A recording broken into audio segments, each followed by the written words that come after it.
because people nowadays. Before we get straight into the podcast, I just want to give a huge shout out to our sponsors, Declan Kirby GAA Star. Declan Kirby GAA Star Championship Journey. It's a series of GAA team children's books written by primary school teacher and GAA coach Michael Egan. You can check it out in the link in the description down below, of course, as well. Follow the trials and tribulations of Declan Kirby and his team at Smithgreen Gaelic Football Club, recently formed but promising GAA team. The book is now available in Easons and all good bookshops, so check it out in the description down below, and let's get straight into it. Welcome back to the GAA Fan TV podcast. My name is Aaron. Today we're going to be looking through all the recent managerial appointments, of course, in both Gaelic football and hurling over the past couple of weeks. We're reaching the end of October, so we're only about 2 to 3 months away from the inter-county season, so it's fair to say that the majority of counties have gone and appointed their senior managers or reappointed their senior managers ahead of the upcoming 2022 season. Not every county, there are still some counties on the list, in particular the Galway Hurlers, for example, still don't have a manager. A few other counties in there as well. But I've got Matthew Hurley here alongside me from GAA Statsman Podcast. Matthew, how's things? Yeah, grand, Darren. Thanks for having me on your show. Yeah, the club action, it's very exciting over the last few weeks, not just in Cork or Dublin, your own county, but everywhere around the country. It's absolutely brilliant. The club teams are getting their exposure. Like RT recently showed the club games in Tipperary last Saturday. They were very entertaining. I have to say, John McGrath scoring 4-5. So, you know, it's been an absolute brilliant club championship so far. The Congress is coming this Saturday. So, even though Intercounty's not there quite yet, it'll be there around January or February, there's still a lot of action to get through. Yeah, I suppose you'd never run out of things to talk about in the GAA, like, and especially we've seen a whole host of club action there at the weekend, from the Dublin Senior Hurling Championship, the Cork Football Championship. We had a Leitrim final, obviously that was broadcasted on TG Cahir, and that was a huge moment for Ballinamore as well. And we might speak about that when we get on to Leitrim, but I suppose we'll just run through like all the counties that will have a new management team in place for the 2022 season, and that's in football anyway. So Leitrim, Wicklow, Fermanagh, Longford, Cork, Kildare, Laois Down and Kerry, all with managerial changes. So I suppose like there would have been a time maybe where a lot of counties would have stuck with managers for 4 to 5 seasons or maybe longer, or maybe even beyond that. But it does seem like the whole chopping and changing and managerial merry-go-round, like I remember last year there were a whole host of changes as well. The year before probably be the same next year. So I mean, once again, we're entering into another GAA season with a whole host of new managers and fresh faces taking charge of counties. Absolutely, yeah. I think only Clare are the only county to really stick with their manager for a long time. Colm Collins deserves his chance at the Clare hot seat again. But yeah, as you say, there's a lot of new changes as managers. And even I heard the news last night as well, Cian O'Neill, former Cork assistant coach, is actually going to go with Galway. So that should be very interesting to see him team up with Pádraig Joyce. And I don't know how many counties Cian O'Neill's been involved in now. It's nearly 6 or 7, so it's an unbelievable record there. But yeah, that should be interesting as well. So not just the top managerial changes, if you know what I mean, the assistant managers coming in as well. So, and who's to say Desi Fard might get the chop next year for Dublin. So it's going to be a managerial merry-go-round next year. We'll have to see what happens. But all these managerial appointments are interesting in many other reasons. Yeah, like even a lot of managers that have been kept on, like Andy Mcentee and James Horan, like there always seems to be a story around like a lot of the different managerial appointments. And I suppose you're a Cork man, as we very well know, like a lot of people will know that who've obviously watched the podcast when you've been on before. So Keith Ricken obviously coming in as Cork senior football manager. Obviously he's done a lot of great work at underage level. He's obviously won an under 20 All-Ireland. He won a Sigerson Cup with CIT back in 2009. He's done a lot of work with his own local club as well. So he's taken charge as the Cork senior football manager. What were your thoughts on that? To be honest, I just couldn't hide my excitement when I just posted on my page. Like, you know, we've needed a manager like this since Coonan. I think this is our best appointment in years. I just think he ticks all the boxes. He's not focused on defensive systems or any of that. He's just a manager. He manages young talent, and I think that'll be brilliant because the young talent in our team will come through. And you look at young talent they brought through the 20s, Mark Cronin, Damien Gore, Blake Murphy. Blake Murphy especially is a clubmate of Keith Ricken with St. Vincent's, so he'll get a real crack at the whip. But not just Keith Ricken, he's a phenomenal appointment, but he needed men behind him as well. John Cleary, like, we've been asking for this guy for years as well from Castlehaven. He's an absolute brilliant man manager, and even better as well, his nephew goes by the name of Damien Cahalane. And I think Damien Cahalane is the best footballer we have in the Cork Club Championship anyway. So maybe John can twist his arm to come back to the senior footballers. That would be absolutely superb. You look at who else is in that managerial team. Micheál Cronin, he speaks very well in TG4. He was a brilliant footballer back in his day, so he'll do very well. And a very interesting one here, Ray Keane, Peter Keane's brother. Who would have thought this? Like, Peter Keane leaves Kerry, and then his brother comes. But in fairness, he has managed St. Finbarrs. I think he owns a shop in Clonakilty as well. So he was always going to come to Cork that way. But then again, it has to be a big surprise. But he is a great man manager. He won the county championship with St. Finbarrs back in 2018. He's a decent coach. Another one as well, very interesting. He's a former Cork player, James Lockery. He played with Cork in the Super 8s, obviously, in 2019, but he's been travelling up and down to Antrim. So it tells you all you need to know about his commitment to the cause. He obviously played for Mallow. He's going up to St. Bridget's in Antrim now and do his trade up there. But he'll know most of the players, most of the older players, like the likes of Mark Collins and Luke Connolly and Brian Hurley. So he'll get the best out of them. He's a great man to drive the team on. And the last two, Barry Corkery from Aeroga and Des Cullinan, who seem to be good men as well. So it's not just the manager coming in, it's the coaching team that came in as well. And if you pose this coaching team and manager to Cork fans before the announcement came out, you couldn't be any happier than that. It was an absolute brilliant day that Keith Ricken has finally been appointed as Cork manager. Yeah, because you do have tremendous amount of underage players coming through, like some of the players you mentioned there, like Mark Crone and Blake Murphy, Conor Corbett's obviously coming through with the under-20s at the moment. And, you've already got a whole host of talented footballers in there, like the likes of Luke Connolly, for example, in there. And obviously in midfield, Ian Maguire, like a whole host of talent. So I suppose with a manager like him, I think a lot of people have probably seen the interview he done on TG4, I think it was, after one of the under-20 football games, and he was speaking all about the development of young players and what needs to be done. And I think a lot of people after that interview, really, I think his stock kind of went a little bit higher after that. And I think it was probably only a matter of time, really, before he came the Cork senior football manager. Like, for me, it was a no-brainer, especially after the Kerry game. I think obviously Cork needed a change, and Ronan McCarthy obviously steps away, and in comes Keith Ricken. So I suppose that's the main thing, is to see now what kind of young lads will he bring through. He would have worked with a lot of them back in 2019 when they won the under-20 All-Ireland. And I think for Cork in particular, like, I think especially in Division 2, like, why not try out a lot of those young players? I don't think that they get relegated personally. Maybe they won't get promoted, but even if they solidify in Division 2, bring through young players, try out the likes of your Blake Murphys, your Mark Cronins, these kind of guys, like, and they're like really from the future and from going on there onwards. I mean, with the resources, obviously with the Sports Direct deal as well, who knows what could happen next for Cork. Absolutely. And even before that interview with Keith Ricken, he actually did a conference in Croke Park before lockdown as well, and people were enthralled the way he spoke as well. He didn't use any PowerPoints, he didn't use any systems, he just talked about life lessons.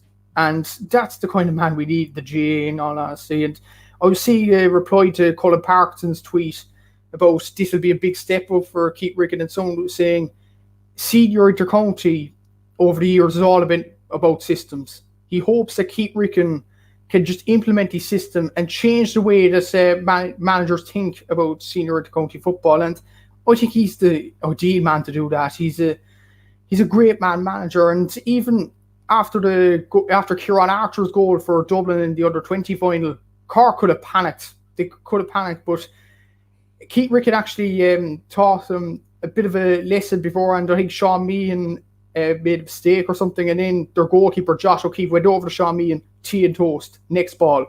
That's the key thing. The next ball went out, and then Cork go down the other end and score a goal, and then they scored 2 more. So this is the kind of man manager that Cork need, and I think not only he'll develop Cork football, but he'll bring on other managers' thinkings over the next few years as well. But as well as that, it's just ticks all the boxes, disappointment. Absolutely, and the young players will come through. I don't know about the proposal B next year. I think it's a great system and all that, but will Cork finish in the top three to get to quarterfinals? I look at the teams in there, Meath, Galway. I don't think so. So this is why it's so important to give Keith Ricken a chance. He's been put in initially for 2 years. I think if he gets 3, 4, 5 years with this team, a bit like Colm Collins with Clare, developing that team, or Jim Gavin with Dublin, or Mickey Hart with Tyrone, Keith Ricken could win an All-Ireland with us. I know that sounds deluded right now, but I just think he's that kind of a manager. And you look at the talent in that team, the managerial team he's got behind him, the way he doesn't read too much into managerial systems, ticks all the boxes. And I think this guy will win an All-Ireland with us, just you wait. But Cork fans, it's very important for us to just be patient with him.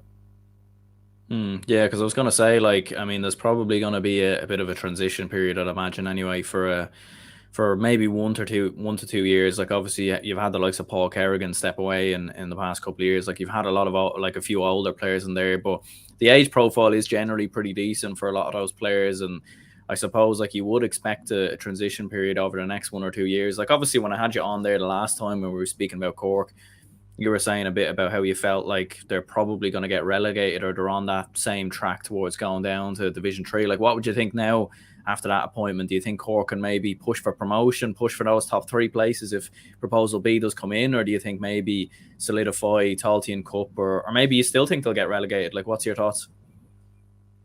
Well, Division 2 has always been tough. Like, I think Down are probably below us now. They haven't appointed a manager yet. We'll get onto them later. Offaly, like Tommaso Shea's come in there, another managerial assistant coming in. So, and look at the underage success coming through there. So Offaly will be a very tough team. Clare have got the better of us over the years. So just because Keith Ricken comes in, it's a brilliant appointment, don't get me wrong, but just because he comes in doesn't mean the problems will be fixed. And as they say, Rome wasn't built in a day. But you look at the teams in that division. Roscommon, I think, have gone a bit backwards, but I think they're still a bit ahead of Cork. Galway are ahead of us. Meath, despite the drama with Andy Mcentee over the last few weeks, are still ahead of us because the players they brought through. And Andy Mcentee, I still think, is a decent coach there. Derry have Rory Gallagher in charge, and they were excellent last season. So still, Division 2 is going to be so tough. And with this proposal B, well, I don't know, will it come in or not? I most likely will come in. But if it comes in, Cork, I think the main thing for Cork is solidify Division 2. That's the main aim here. Not just get top 3, maybe get about 4th or 5th and solidify our place. Because, as I said, Rome wasn't built in a day, and this isn't a 2-year project. It's something like a 3 or 4 year project here. Cork, where Cork need to be next. I think we need to be challenging for All Irelands now. And I would have thought over the next few years there's a huge chance. Now, Dublin, the development line apparently is drying up there. Kerry still have defensive issues. Tyrone, I don't know, will they go back to back? And Mayo, but to be honest, if anybody comes up against Mayo in the final, they'll win it anyway. So, look, I just think it's a great opportunity here, and Cork fans, as I said, need to be patient with them. We may not get top 3 this year. I don't think we will, because that'd be just deluded thinking from a Cork fan. But if we solidify our place in Division 2 and go again next year and get top 3, then I'll be happy with that. But for now, it's a rebuilding project, definitely. But relegation, I still think it's a possibility. You look at the teams in there, awfully clear. It's going to be a very tough division, but Keith, I'm sure, will get the best out of these players. And if the players don't play to their best under this coach, it won't work under any coach, in my opinion.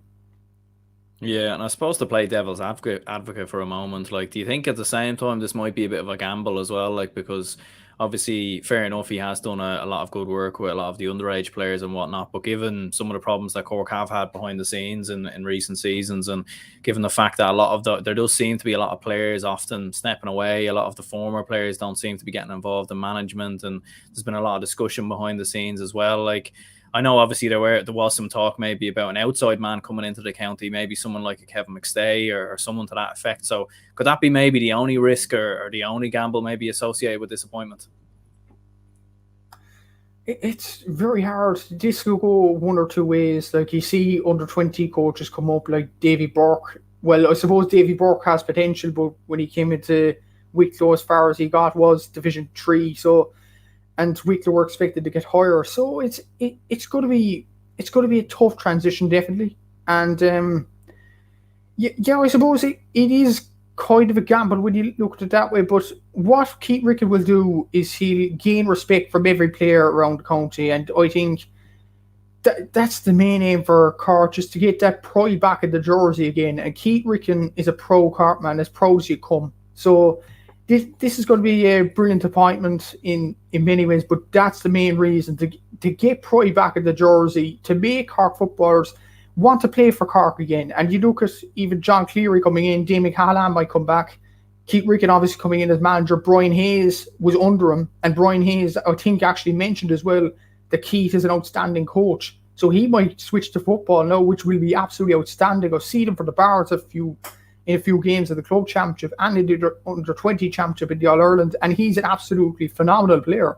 So if we gel all them players together and Keith gets his thinkings on board, it could go one or two ways. It can be a disaster, as you said, and the risk might not pay off. But if it does pay off, I think it'll be down to, we have a full back now in Daniel O'Mahony, we have a centre back in Sean Meehan, we have wing backs in Sean Powter, and a few of those players. Paul Ring can now improve under Keith Ricken. Like, you see him against Dublin chasing down the ball. That's the links that these players will go to under this coach.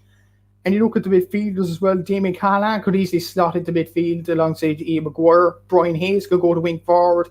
When you look at that team over the next few years, that's a scary prospect for any other county around Ireland, in my opinion, because that youth is unbelievable coming through. And if Callahan comes back, that's like the missing piece of the jigsaw. So I think it will work.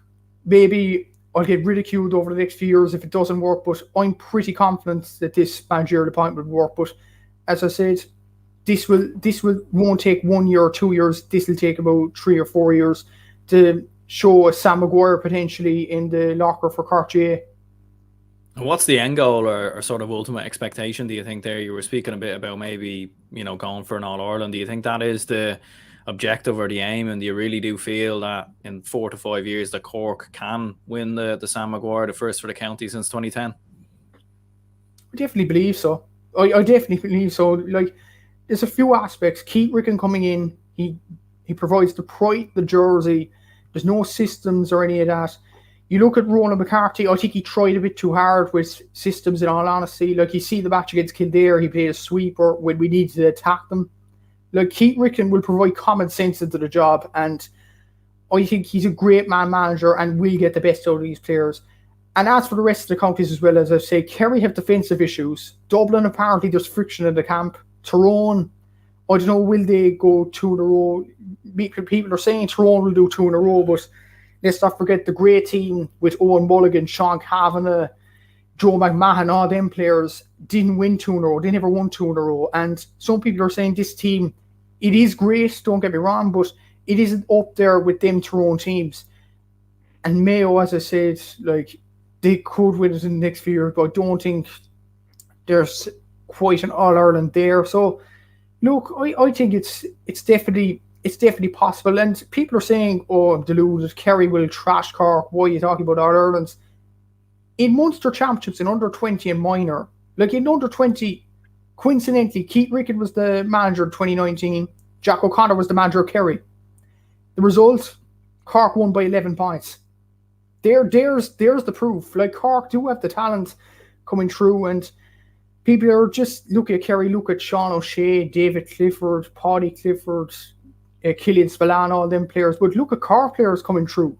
Brian Hayes, Blake Murphy, Conor Corbett, Mark Cronin, Cathal O'Mahony, and add to that Brian Hurley, who's a decent player, he's a top scorer in the club championship at the moment. Killian Myers-Murray, I hope, will come into it as well under Keith Ricken. So, look, we do have the talents. There's no doubt about that. We won a minor title and an under 20 title in 2019. We've hammered Kerry throughout the years in various underage grades. Like, we beat them in under 20 again in 2021. And I know it was a point victory, but to be honest, Cork had a man sent off and Kerry got back into the game.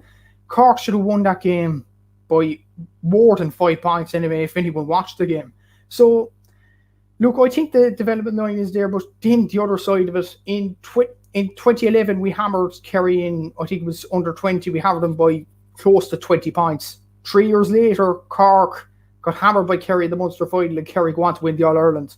So, it's about managing these young players as well, and Keith Ricken definitely has the credentials to manage young talent. He loves doing his job at CIT, and he loved doing his job at with the under 20. So this ticks all the boxes in regards to that, because he will bring on these young players and he will improve them. There's no doubt about that. There was a question mark whether the Cork managers will improve this young talent over the last few years, and it's clear to see they didn't really. But I think with this coach in charge, I think he can. I genuinely think he can. Maybe I'm being a bit hopeful, but I think we'll win an All-Ireland the next 5 years. This is not me getting likes or anything.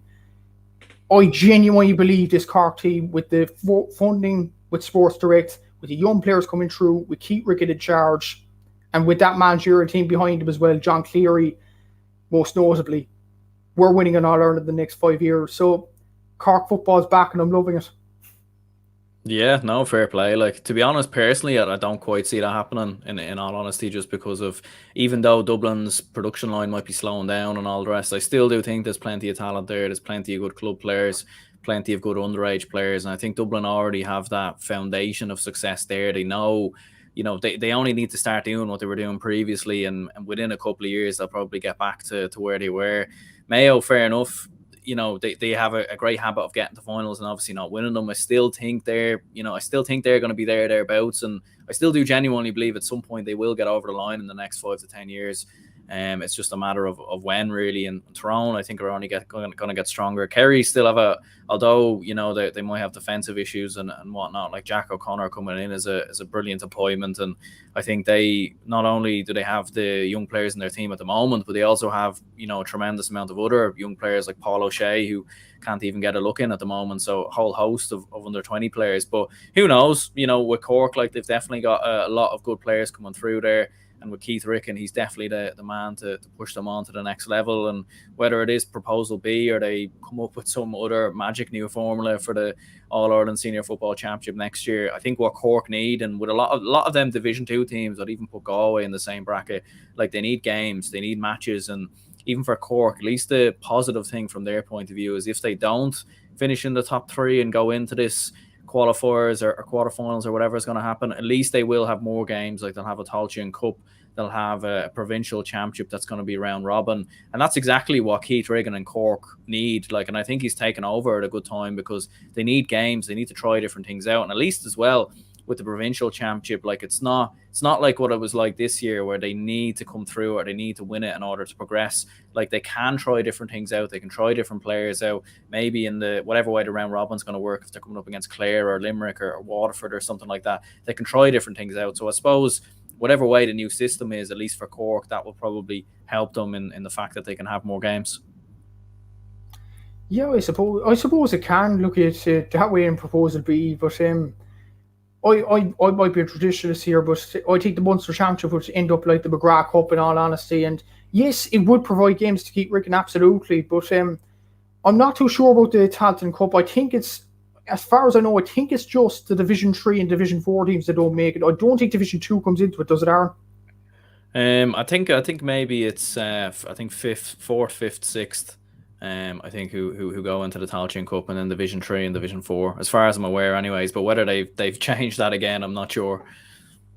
You never know. Like, the GAA will change their minds over the next 12 hours, never mind the next day. So it's hard to know that way. But yes, it would give games to Keith Ricken. Look, I was going through the games last night, and if you're saying this Munster will be a round robin system, that will give Keith potentially 3 games in the Munster Championship, then 7 games in the league. That's 10 games at least. Like, that's great preparation for the next few years. And this is a long-term project. This isn't just next year.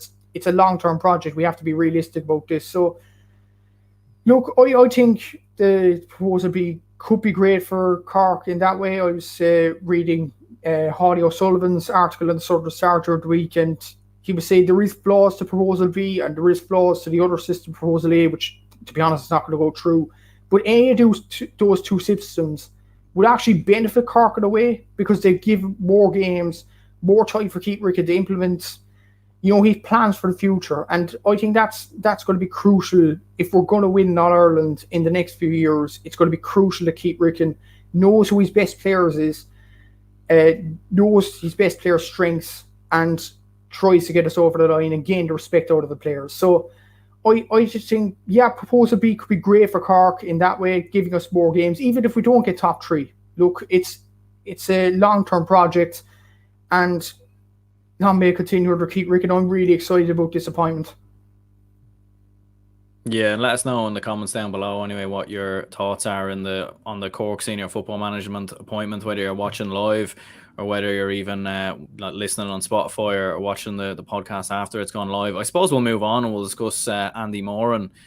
He's taken over as Leitrim Senior Football Manager. Definitely, I suppose, an appointment that definitely surprised a lot of people in many ways, because obviously Andy Moran, having retired back in 2019, he's obviously done a lot of media work since then as well. He's obviously got his own podcast as well with Paddy Andrews and Tommy Rooney over and off the ball. He comes in as Mayo, or he comes in as Leitrim Senior Football Manager. An exciting appointment definitely for Leitrim fans and from a Leitrim point of view. So what was your take on that? I think it's an absolute brilliant appointment for Leitrim, and it's not just a former player coming in and getting the experience like a Paul Galvin at Wexford, for example. I just think Andy Moran has all the attributes to become a new manager. You see him off the ball with Paddy Andrews. He speaks very well, and even on TG Carr, that interview after the Leitrim final, he does speak very well. And even looking at that, I watched the Leitrim final last Sunday. There's a lot of positives that Andy Moran could take out of that game. For example, Keith Byrne, I think, scored 9 points the last day, and you've Ryan O'Rourke there as well. There is some brilliant footballers at Leitrim, but yeah, I'd say Proposal B will actually do Andy Moran well for Leitrim over the next few years as well.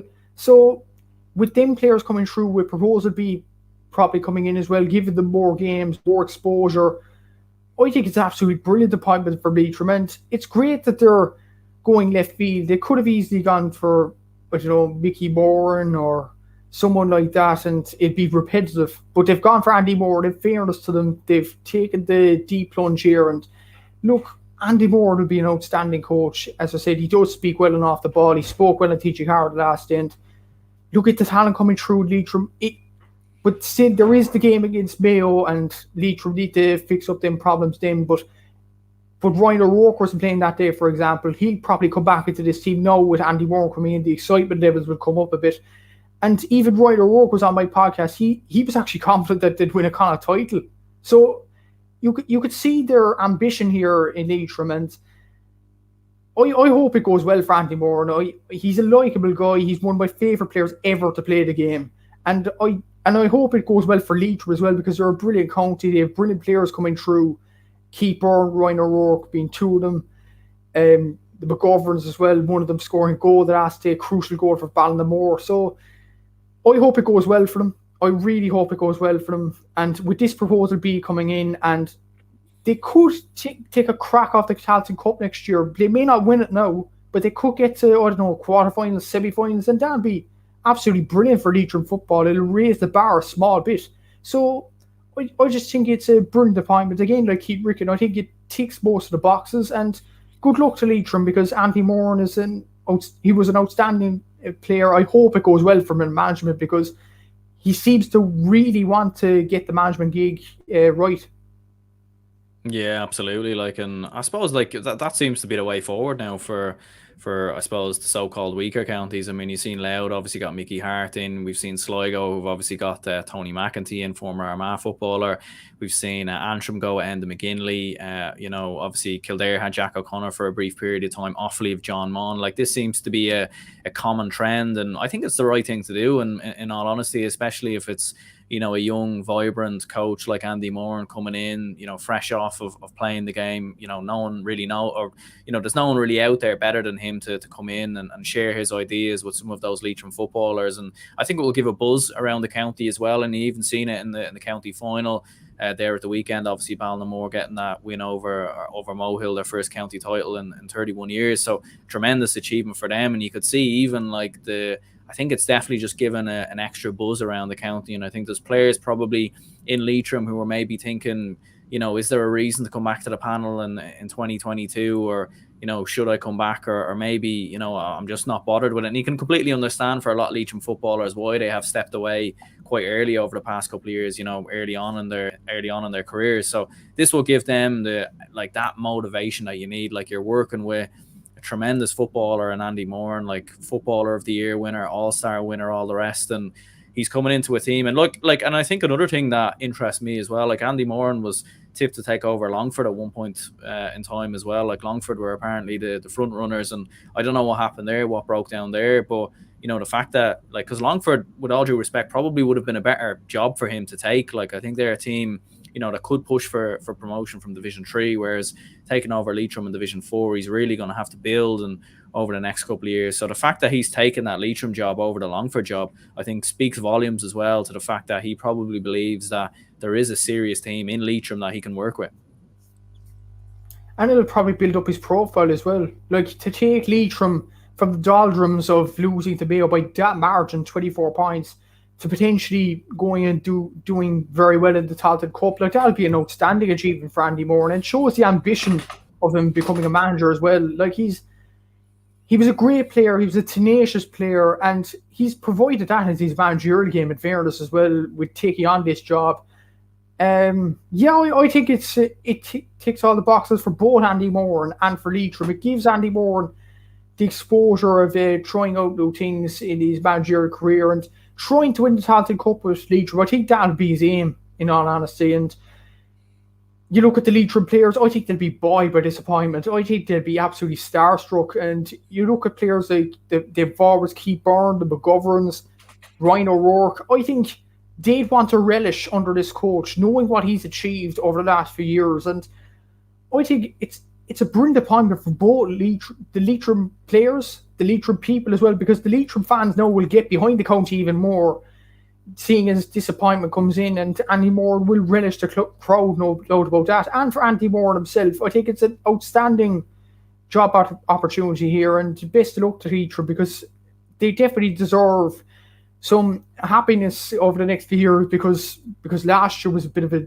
joke, in all honesty. They finished last in Division 4 and then got hammered against Mayo. So I hope it goes well for Leitrim. I hope it goes well for Andy Moran, because speaking to Ryan O'Rourke on my podcast, they're a pro-county. They work as hard as anybody else around the country, and they definitely deserve to have their day out in the sun. And I think the Tailteann Cup, or Proposal B as well, could provide that for Leitrim fans, for Leitrim people, and for Andy Moran, giving him the exposure of doing well with a small county.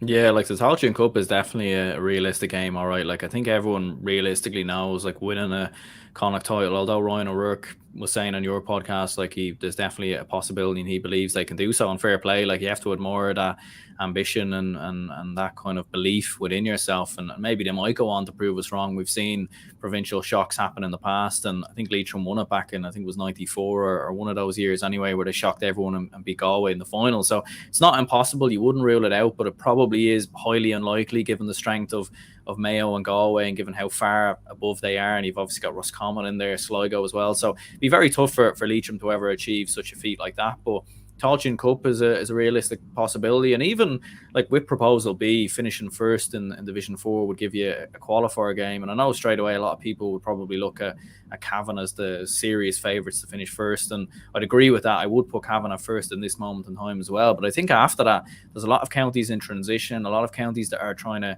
bring through young players. Tipperary will have a lot of players leaving their panel, a lot of players getting older. So the possibility to get promoted back to Division 3 isn't impossible.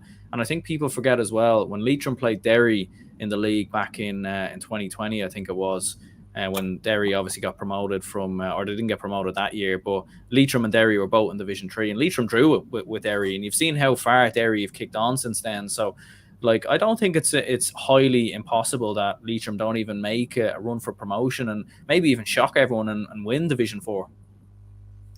Yeah, absolutely. You can absolutely dream big, and as well as that, as well as drawing to Derry, they actually beat Loud as well, and Loud are doing very well under Mickey Hart. So, look, it's absolutely brilliant for Leitrim, and Terry Hoyland definitely got the best out of them players. But I think with Andy Moran coming in with his status as a player, achieving all them goals of Mayo and being an outstanding player these days, the bar would be set even higher for these Leitrim players, and I think they'll relish this opportunity. But yeah, as you said, I'd have Cavan as favourites, the right favourites in Division 4 as well. And but after that, after Cavan, I think Leitrim could actually beat anybody, to be in all honesty. Like Sligo have done well under Tony McEntee, in fairness. Tipperary, I think the talent has dried up a small bit in Tipperary, so that's an aim. They could beat Tipperary. That'll be a major scalp for the people in Leitrim. And you look at who else is there: Waterford, London, Carlow. I think Leitrim could definitely hold their own against those counties. With Andy Moran coming in with the talents that was shown last Sunday in the club final, with Ryan O'Rourke, with Keith Byrne, with the McGoverns there as well. Conor Reynolds, I think, is still cornerback, and I think I watched him against Mayo during the last lockdown. I think it was 2020 championship, and he was absolutely outstanding that game. So Leitrim definitely have the players. There's no doubt about that. They definitely have a decent starting 15. It's the problem is, I think, getting the players to actually play for Leitrim rather than go abroad. And I think with the Tailteann Cup and Proposal B coming in and Andy Moran coming as manager, that won't be a problem anymore for these Leitrim players. And I think fair play to them. They will finally do well over the next few years. And as shown by their final last Sunday, by their Division 3 experience over the last few years, and even in Division 3, I thought they were competitive enough, in fairness to them. Like against Cork, well, Cork ran away with it at the end, but Leitrim definitely put it up to them. I know Cork have struggled over the last few years, but Leitrim challenging Cork, you wouldn't have said that years ago, in all honesty. So the talent is there in the starting 15 Leitrim. It's just getting the players on the bench, getting players to play for Leitrim rather than go abroad. And I think with Proposal B, with the Tailteann Cup, with Andy Moran, I think it's possible for these Leitrim players, and best of luck to them. I definitely wish them the best.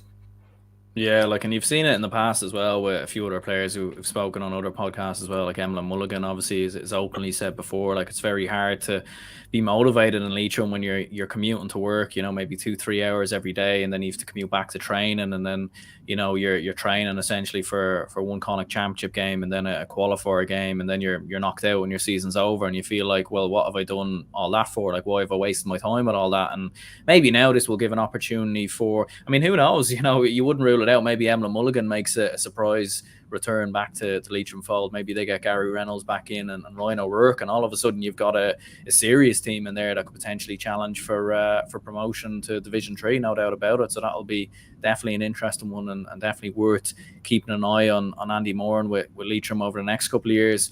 Another interesting management situation or saga really is the Andy Mcentee situation with Meath. So I suppose, obviously with Meath last year, as we very well know, they were obviously got to that Leinster final. They missed out on promotion. They were beaten by Kildare.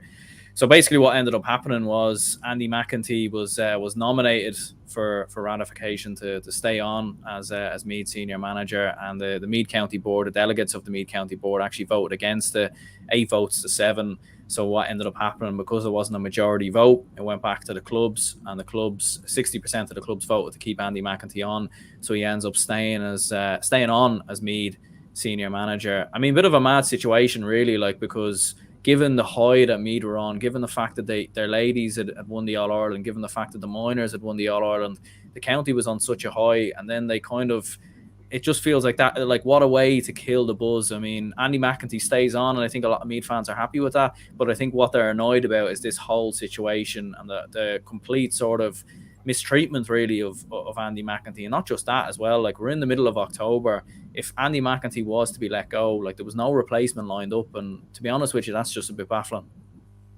It is definitely, and even we were chatting about the grades that we gave counties over the last few weeks, and who would have thought Cork would actually be in a more happier state than Meath over the next few weeks?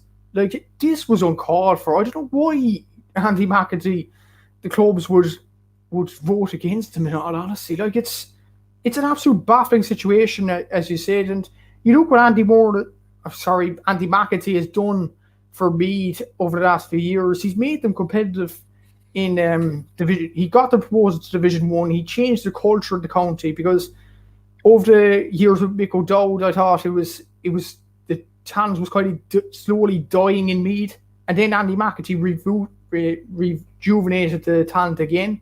And with the under 20 or minor, success, and the latest football success, of course, you would have thought this would be a year more than any other year that they keep on Andy Mcentee, no drama whatsoever. But then the news broke out. I was surprised to hear that, in all honesty, and I think it was ridiculous what happened. And how must the players be feeling in all this?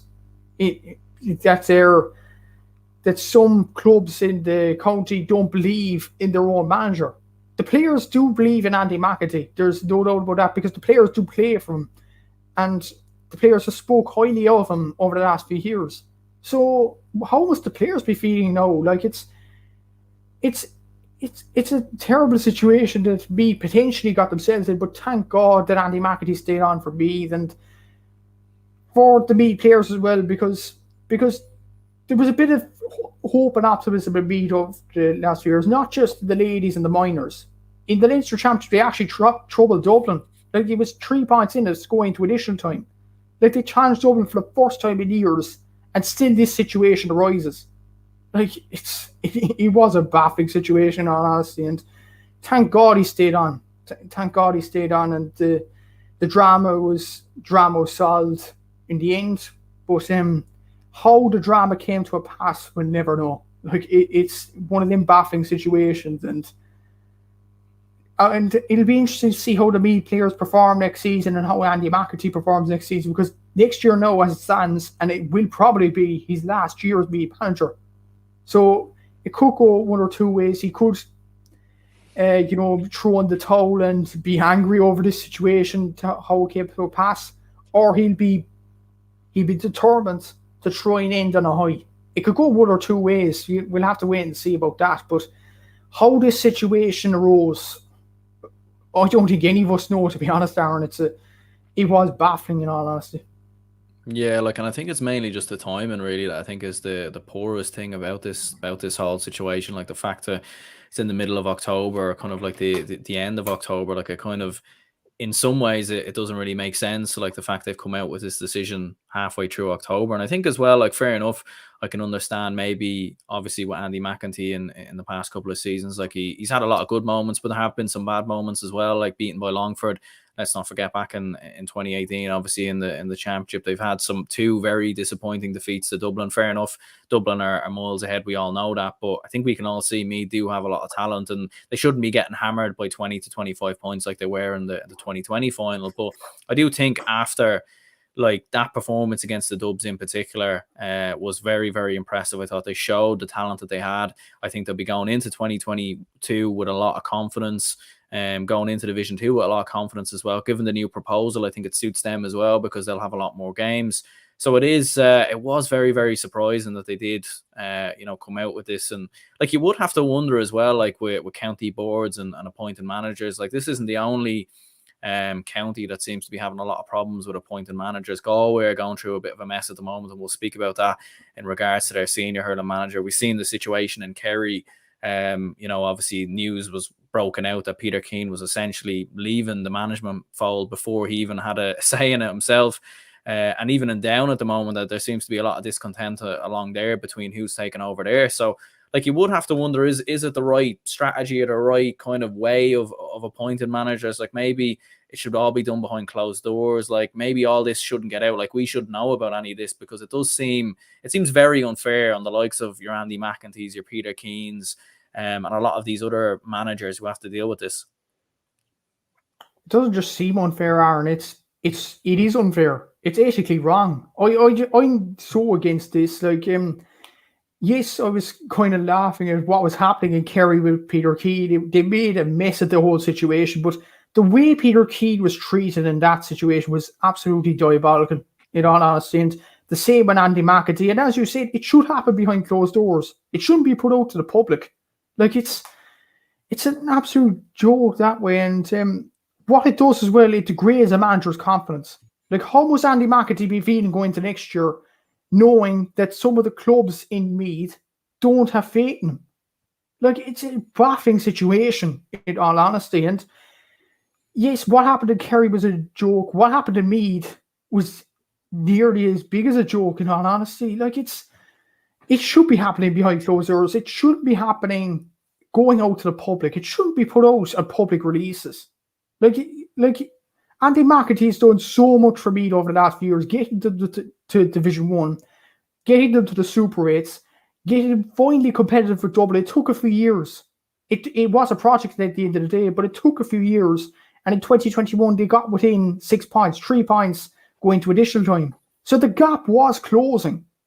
Like, the timing as well of this was ridiculous. You know, it was absolutely and utterly ridiculous. Like, you can't put your finger on it. Like, Meath, they finally get within a single-digit score of Dublin, and then this news goes out. Like, it's one, it's ethically wrong, and two, it's baffling.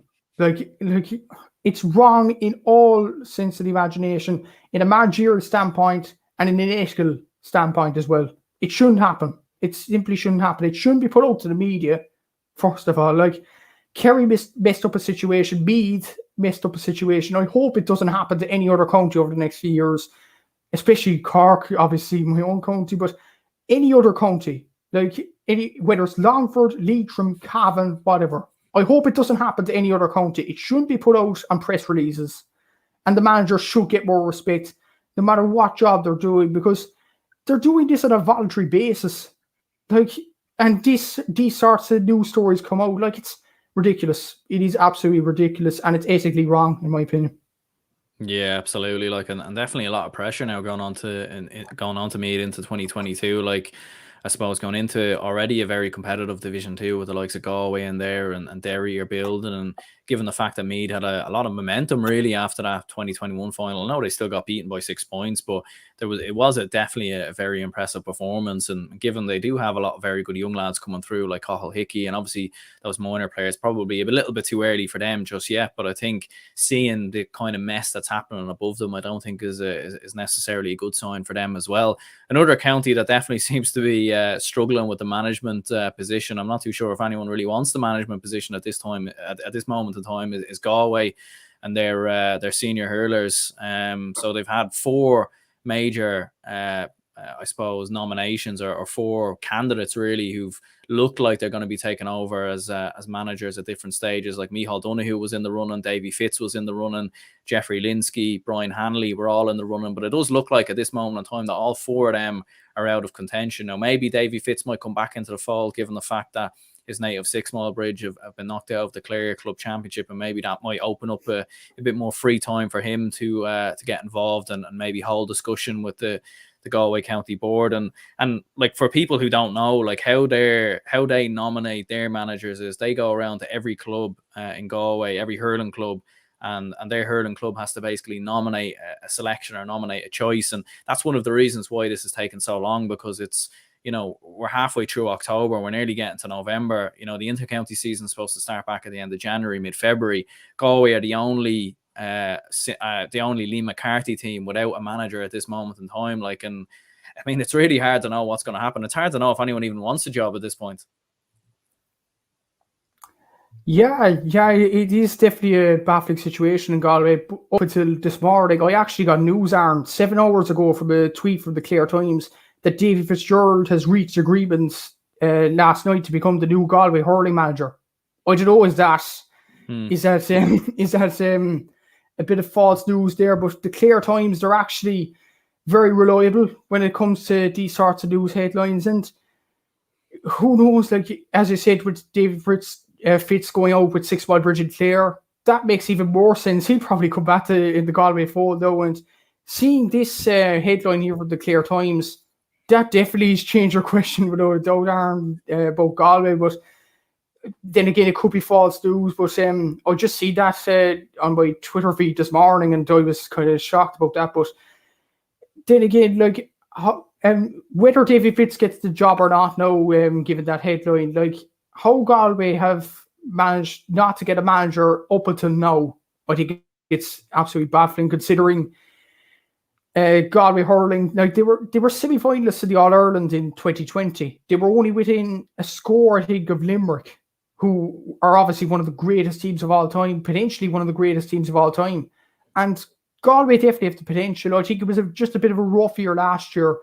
They definitely have the players, and yet nobody's taking the plunge and getting the Galway senior hurling manager job over the last few weeks. I think it's ridiculous the way Galway have gone about it. But looking at that headline this morning, I think the fortunes are going to change. Yeah, and funny enough, I actually have a video coming out on the channel. It's an in-depth video really on Friday about why Davy Fitz would win All-Ireland Senior Hurling Championships if he did become Galway manager. So maybe that's perfect time, and if he does go on to be the manager, because to be perfectly honest, I do think at this point he's the best option. I don't think Micheál Donoghue really fancies it. He doesn't seem to be into the running. Jeffrey Linsky and Brian Hanley, fair enough, they've done a lot of great work with clubs and underage level and whatnot. But I just think Davy Fitz, bring him in. I think he'll do wonders with Galway, in all honesty, and I think he will win All Irelands. Like, he's been successful at every county he's been at. He's been successful at Waterford. He won the Munster Championship. He brought them to their first All Ireland final in 45 years. He goes to Clare, obviously wins an All Ireland there, their first in 16 years. He goes to Wexford, wins their first Leinster title since 2004. So, like, this is a man successful at every county he's been at. And I know there is, the kind of Davy show and the baggage, and sometimes it comes with it. Obviously, maybe sometimes he goes into interviews and speaks his mind and things get a little bit chaotic. But I think he'd be a great addition to Galway. I really do. I think at this moment in time, given the young lads coming through as well, I think I think he's the right man at this moment in time anyways. I think he's the perfect man. Honestly, given like 6-ball bridge over the championship, Ireland for his family would have finished by now. So Davy Fitz has nothing going for him, as far as I know, over the next few weeks, going to November, December. So he can put all the eggs into one basket and go on to manage the Galway senior hurling job. And as for a managerial point of view, I think it's an absolute brilliant appointment if it goes ahead, of course. I think he's won everywhere he's gone. Put aside the drama and the controversy for now. Like, Davy Fitz won a Leinster title with Wexford when no one expected it. He won the All-Ireland with Clare when no one expected it. He does these sort of things, and I think he'll win the All-Ireland with Galway with the players they have. Yes, Big Joe is now gone, but they do have Conor Whelan, they have Cathal Mannion. They've a very good team. Dahi Burke at full back as well. So, and Johnny Cohen, like, they've an absolute outstanding team, and Davy Fitz, no better man to manage that talent than Davy Fitzgerald, in my opinion. I think he's an outstanding coach, and I think he'd be an ideal candidate for the Galway hurling managers. Will there be light around the country because of him coming in? I don't think so. Will there be drama in the Galway camp? Yes, but will they win All Irelands? There's a big possibility they can with this guy in charge. So I think it ticks all the boxes. I think Davy Fitz going to Galway will be great for the county. It'll be great for the fans. It'll be great for the players, because the players over the next 1 or 2 years will want to play for this guy. Like, he's won All Ireland as a player. He's won All Ireland as a manager. He won an Leinster title with Wexford when no one expected it.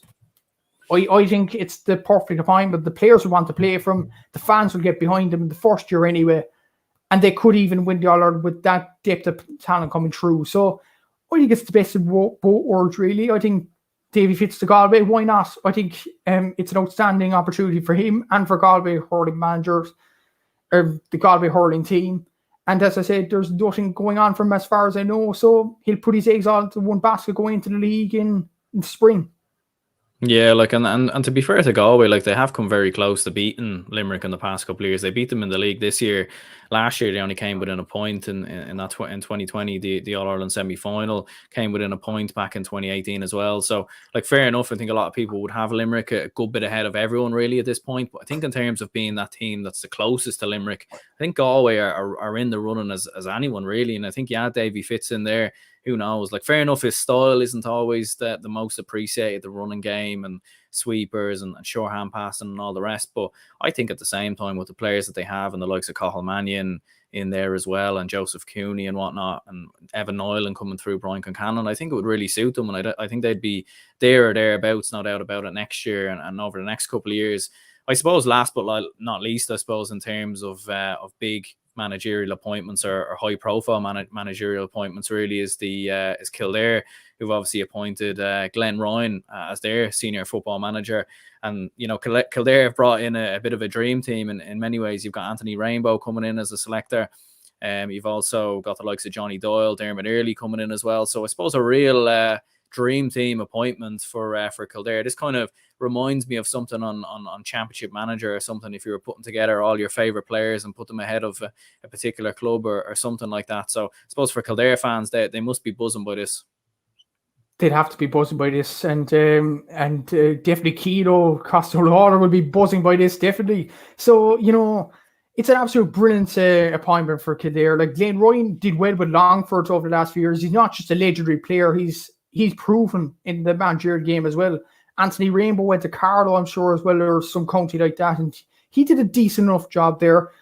And what I'm interested as well, Dermot Earley coming in, I thought he was some GA officer, but it tells you all you need to know about his commitment to Kildare, that he'd come into the cause. Like, he was an outstanding player this day. And Johnny Doyle, of course, he was on my podcast as well, and he's a well-spoken lad. And look, he was 40 years of age and he was playing junior football for Kildare. He was still playing for Allenwood. It just shows his commitment to the game. And I think he'd be absolutely relishing this opportunity. I think he'd love it. In all honesty, he loves being involved in Gaelic football, and he still is with Kildare at a high level. I think he'd absolutely love this chance. And Dermot Earley the same. And yeah, what it means as well, like, from like the last time Kildare won Leinster Championship was 2000. As far as I know, all them 4 players were involved in that team. So they've brought in a team of winners. And that is key for Kildare. What they need is winners. Like, yes, Leinster, Dublin have dominated over the last few years, but Kildare not winning Leinster Championship since 2000. I think it's ridiculous, really. Kildare should be winning Leinster Championships. Maybe should have won 2 maybe by now. So, since then, of course. So, look, I think they've brought in winners. They've brought in key managerial personalities as well. Like Glenn Ryan and Anthony Rainbow have been in the inter-county management game before. And Johnny Doyle and Dermot Earley, I think they'll be relishing this opportunity. The fans will be relishing this opportunity. And the players, of course, will want to play for these men because they're absolute legends in Kildare GAA. And I think it's a brilliant appointment for fans, for players, and for them themselves, because I think they'll be relishing to go with this opportunity. And you know what? I'm surprised that not many other counties follow this similar trend of bringing in players that are winners. Like, if you look through even Dublin over the past couple of years, obviously who've been highly successful. Like Jim Gavin was part of the 1995 team. Desi Farrell was obviously part of that same era as well. A lot of the Jason Sherlock obviously coming in as a coach as well at one moment in time, being the second-hand man to Jim Gavin. You're seeing Tyrone, they've brought in Fergal Logan, Brian Dooher. Like, a lot of counties are bringing in past players who've been successful, that have been there, that have done it. They have the experience, they know the training, they know what it takes to win. Okay, in Kildare's circumstances, it's Leinster titles. In Dublin circumstances, it's All Ireland. So I am surprised sometimes, especially for the bigger counties, if you like, that they don't do that more. Like, in particular, Meath, for example, why not bring through, why not get the likes of Trevor Giles, Anthony Moyles, these kind of guys more involved in the county? I think that would do tremendous work for them and give them a huge buzz. And you're even looking at Down, for example, who haven't appointed a manager at the moment. Why can't they do something similar and maybe bring through, or maybe bring in some former lads who were successful for Down back in the 90s? Because, if you have resources there, like you have assets there who can give the knowledge that's needed and give the experience that's needed for winning either provincial or All Ireland titles, you might as well use it. And fair play to Kildare. Like, this is a very smart appointment, in my opinion. Like, bringing in Glenn Ryan, bringing in that dream team. I know Davy Burke was mentioned quite a bit, and obviously he stepped away from Wicklow, so maybe he just wanted a break. Maybe he just wasn't, he didn't want to get involved in inter-county management for 2022. But I think after Davy Burke, I think this was the best appointment and the best possible team that Kildare could come up with. Absolutely, and they were going to go for Tom Cribbett as well, and I think Kildare County Board seen the reaction from the fans and just thought we have to think quickly. And what a team they've put together! In all fairness to them, you couldn't have put a better dream team, in all honesty, together. Ever after that kind of news announcement about Tom Cribbin. But as regards to Down as well, like Conor Laverty, he's the under-20 manager. He was in the All-Ireland final in 2010. He could manage Down, in all honesty. Look at who Kildare brought through. So, yeah, look, I think it's an absolute brilliant chance. And I don't think Proposal B would definitely not suit Kildare because, yes, Kildare have brilliant players coming through. They have their dream team. I think it's a brilliant appointment. But personally, I just think they're a bit off the other 7 of Division 1 and they'll finish bottom of the Division 1. So their season will be over quickly. But what these lads, Glenn Ryan, Anthony Rainbow, Dermot Early and Johnny Doyle could do is gain confidence within the players, get a system together and think over the next few years, because next year I think it's a bit far for them given the other side's quality above them in Division 1. So I just think, you know, just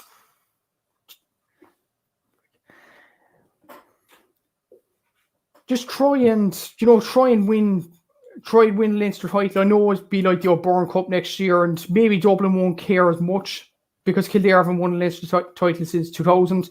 Division 1, I think try out new players and try a new system because I don't think they'll stay up. And look, I think all roads lead to next year because I think this is a great managerial appointment. And the same with Cork. I think Kildare fans need to give these guys a chance and give them hope for the future. But I just think next year is a bit far for them. I think they'll definitely go down to Division 2 next year. And look, this is a 2-3 year project. This isn't just a 1 year project. They need to build for the future, in my opinion. They definitely have the players. They look at Jimmy Hyland, Dark Kieran, etc. They have some outstanding young players. They won another 20 title in 2018. So there is talent coming through in that team. So, of course, they can develop, but it won't be next year. I think it'll be 2-3 years' time when we'll see the development line flourish in Kildare.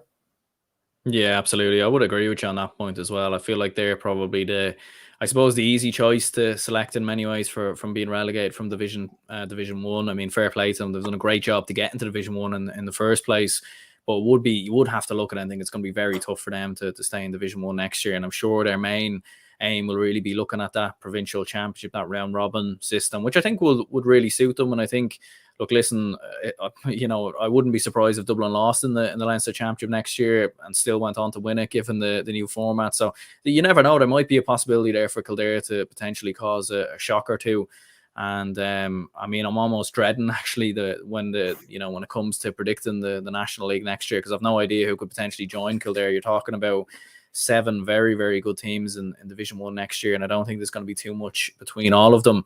One county that will be in Division 1 next year and is keeping their manager is James Horan. He's obviously come out last night and this morning on a number of media publications and dismissed all the rumours about him potentially being replaced and there being a rift between himself and Kieran Mack and all the rest. And it looks like Kieran Mack is going to stay in the management team. It looks like James Horan's going to stay as well. So he dismisses the city rumours anyway, and Mayo build on for 2022. Yeah, and continue losing all Ireland's. Okay, that was a bit of a joke to Mayo fans, but I think it's brilliant that James Horan has been kept on. Like, each 3 years they've won a National League, they've got to 2 All-Ireland finals. Yes, people may argue they should have beaten Tyrone in that All-Ireland final if they were better prepared, but at the same time, Horan was correct in his comments over the last few weeks of fans criticising players like Ryan O'Donoghue missing a penalty, O'Shea for multiple reasons. Like, I think it's wrong, in all honesty. They shouldn't be criticising players. Like, imagine if they went onto the field, they wouldn't achieve what Aidan O'Shea or Ryan O'Donoghue would achieve. So I think James Horan, from that point of view, I think was correct.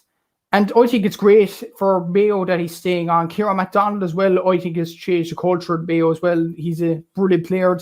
As we've said earlier in the chat here, some counties need some legendary people in their management teams. You look at Down potentially with Conor Laverty, Kildare with that dream team, Cork would be Hall Cronin and James Lockery. So you definitely need them kind of legendary players in them managerial teams. Like Kieran MacDonald will bring the confidence out of the players, and even like their shooting last year, especially against I think Tipperary in the semi-final where they had 0 wide in the first half, that was nearly down to Kieran MacDonald. He was doing absolutely amazing work there, and that may continue for Mayo. I don't know when they win All-Ireland the next few years, but I think they'll go close again next year with James Horan in charge. I think give him another 2 or 3 years. If he doesn't win All-Ireland, then I think Mayo fans could say he has to leave then. But for now, I think it's the right decision that he's staying on, because it'll only develop Mayo further. But even if he leaves, who will Mayo get in charge? Mickey Moran again? No, like that time has passed definitely. So John O'Mahony, time has passed. So look, I think it's the right decision that James Horan is staying on and not may continue for Mayo football, because I think they need him over the next few years, and his record over the last 3 years, getting to 2 All-Ireland finals and winning a National League in that final against Kerry in 2019 speaks for itself. So I think it was the right decision in the end. Yeah, I think it was the right decision as well, to be fair, to keep James Horan on. I think, when you look at what he's achieved, he's won 2 Connacht titles. He's obviously won a National League as well. He's gotten them to 2 All-Ireland finals. 2 All-Ireland finals that a lot of people probably didn't expect Mayo realistically to get to. I don't think many people... I think a lot of people gave them some sort of a chance going in against the Dubs, given Dublin had looked a little shaky in the Leinster Championship on the lead up until that semi-final, so there was always a chance. But given the fact they were 6 points down at half time and then turned it around, I think we're also quick sometimes to look at what counties have done wrong and forgetting what they've actually done right. And I think, in my opinion, I know a lot of people might disagree with this, but I don't think Mayo's season was a failure in my opinion. I think beating Dublin, getting to an All-Ireland final, beating Galway. If they had lost to Galway in a Connacht final, then I think fair enough, you could look at their season as a failure. If they had lost to Dublin in a disappointing fashion by 8 or 9 points, then I think you could look at their season as a failure. It is a big missed opportunity, no doubt about it. Will they get a better opportunity to win an All-Ireland in the next couple of years? Probably not, in all honesty, because all those other counties, Dublin, Tyrone, Kerry, are all surely going to have to get better over the next couple of years. So it is definitely a missed opportunity. But I think for James Horan, I'd agree with you as well. He has a tremendous record of bringing through young players as well. He done it in his first spell. He's doing it in his second spell. And there's still a good couple of players coming through, like Aidan Orme. Looks like a very good talent as well. You've obviously got Mark Moran, who might maybe come back into the fold next year. Good crop of under 20 players coming through. So it's not as bad as maybe as it looks on the outside. And it's definitely not warranted all that abuse anyways.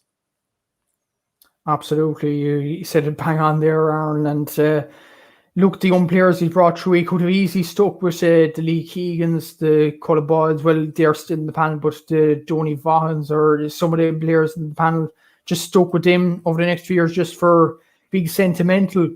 But he's just brought through the young players. He stuck with his system over his spell over the last few years in 2011.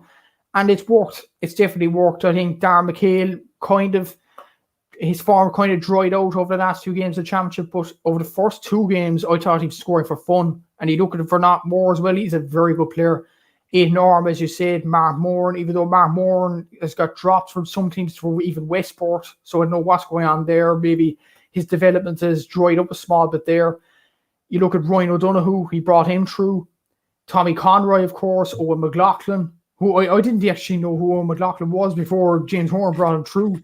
He was a cyclist beforehand. So that just shows you the man management skills that James Horan has as a manager. He's an absolute brilliant coach, and he's the best that Mayo have right now, and Mayo fans should just cherish us.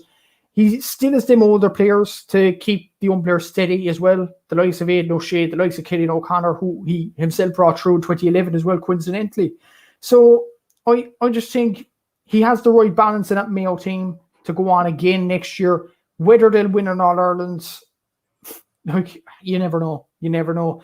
They could easily win an All-Ireland. That'd shock us next year. And imagine if COVID's all finished and then Mayo win an All-Ireland. Stuff of dreams. But definitely be some wild celebrations, all right. Wild celebrations across the country, not just Mayo. But yeah, it'd be absolutely brilliant if they can win All-Ireland. Can they, though? I'm not entirely sure, but I think it was definitely the right decision. He brings through young players. He keeps the right amount of older players as well to keep young players on their feet. And look, I think Mayo will flourish again next year, probably get to the final. Whether they'll win it or not remains to be seen. Yeah, it's going to be an interesting one with Mayo anyways, and certainly they're always a topic of discussion, no doubt about it. And look, listen, I would like to see them win an All-Ireland at some point, and maybe they might be celebrating all over the county. Something tells me those celebrations won't quite happen here in Dublin. I don't know. I just have a sneaky feeling that the same celebrations, they might not transcend over here. But then again, you tend to have Mayo people everywhere, so I'm sure there's Mayo people in Dublin somewhere that'll want to celebrate, and I'm sure they'd want to celebrate in Dublin, but look, listen, they obviously have to go and win the All-Ireland first, and we'll wait and see what happens with them over the next couple of years. But yeah, look, listen, we'll go ahead and wrap this up here anyways. Cheers, Matthew, for coming on. If anyone's looking to listen to the GAA Statsman podcast, where can they find it? Spotify, Apple, Google. I might put up a few on YouTube over the next few weeks as well, because I'm doing a TV broadcasting module in UL at the moment. So I've got a new editing app, so I might push the GAA Statsman podcast on YouTube over the next few weeks. I'm planning to do that. I might do it. It depends on the followers if they want or not. But for now, yeah, Google, Spotify, Apple, Anchor. There's a link in my Twitter where you could get all the links across any podcasting app. And yeah, that's where you can find it. You can follow me on Instagram at GAA_Statsman. Same on Twitter, Facebook as well. And I do a bit of TikTok as well. So yeah, you can follow me on all the platforms and the podcast, of course, as well. Perfect. Yeah, well, I'll link it all below, as always. And yeah, cheers, Matthew, for coming on. Thanks very much, Aaron.